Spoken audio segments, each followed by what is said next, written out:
કારગિલ વિજયની રજત જયંતિ પર ભારતીય સેના દ્વારા મોટરસાયકલ રેલીનું કરાયું આયોજન.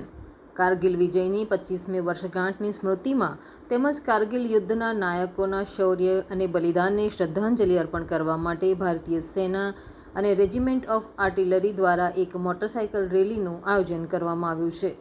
રેજિમેન્ટ ઓફ આર્ટિલરીએ ઓપરેશન વિજયની સફળતામાં મહત્વની ભૂમિકા નિભાવી હતી અને આ રેલી તેમના મહત્વપૂર્ણ યોગદાન પર પ્રકાશ પાડે છે તેમજ આપણા બહાદુર સૈનિકોના વારસાને સન્માન આપે છે.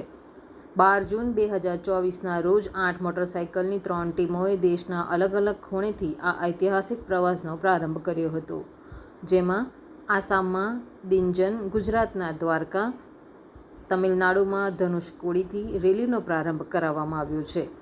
આ સમર્પિત મોટરસાયકલ સવારો આપણા સશસ્ત્ર દળોની એકતા અને અનુકૂળતાના પ્રતીક તરીકે વિવિધ પ્રદેશોમાંથી હવામાનમાં અને પડકારજનક માર્ગો પરથી પસાર થઈ રહ્યા છે.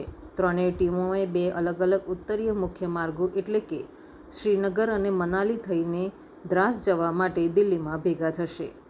આ સવારી છેવટે દ્રાસમાં ગનહિલ ખાતે તેના મુકામ પર પહોંચશે, જ્યાં કારગિલ યુદ્ધ દરમિયાન બંદૂકધારીઓના અપાર શૌર્યથી આ સ્થળ ઇતિહાસમાં આલેખિત થયેલું છે.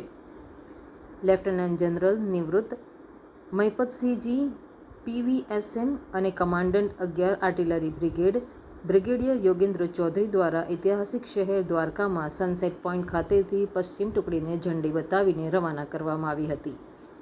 દેવભૂમિ દ્વારકા એ ગુજરાતની પ્રથમ રાજધાની હોવાનું માનવામાં આવે છે, જે તેના પ્રાચીન મંદિરો અને આધ્યાત્મિક મહત્વ માટે જાણીતું શહેર છે.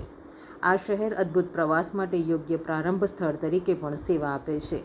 આ રેલી ધંગાધ્રા તરફ આગળ વધશે અને સમગ્ર માર્ગમાં રાષ્ટ્રીય ગૌરવ તેમજ અનુકૂળતાનો સંદેશ ફેલાવશે. તમામ રોકાણ સ્થળો પર ફ્લેગ ઇન અને ફ્લેગ ઓફ કાર્યક્રમોમાં વરિષ્ઠ અધિકારીઓ અને પ્રતિષ્ઠિત મહેમાનોની ઉપસ્થિતિ રહેશે, જેઓ મોટરસાયકલ સવારોને તેઓ જે ઉદ્દેશ્ય સાથે નીકળ્યા છે તેનું સન્માન કરશે. રિપોર્ટ સંજીવ રાજપૂત સાથે સિમ્પલ ઠક્કર, TV9 ગુજરાત, અમદાવાદ.